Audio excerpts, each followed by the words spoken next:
अस्सलामुअलैकुम नाज़रीन, JN news HD के साथ मैं हूं नाइला भट्टी। नजर डालते हैं आज की अहम खबरों पर।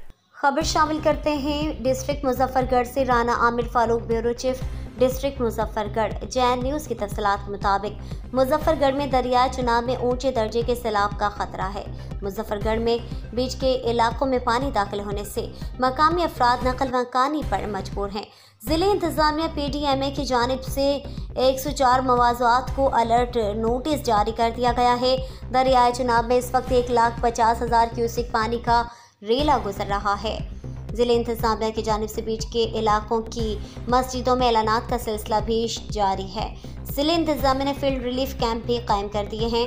रेस्क्यू 1112 ने रंगपुर से हेड पंजन तक अपनी टीमें भी तैनात कर दी।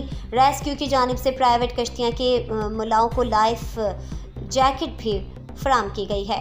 रेस्क्यू 1112 लोगों को नकल मकानी करवा कर महफूज मकामात पर मुंतकिल कर रहे हैं। नकल मकानी करने वाले अफराद की हिफाजत के लिए पुलिस के जवान भी अपनी ड्यूटी सर अंजाम दे रहे हैं।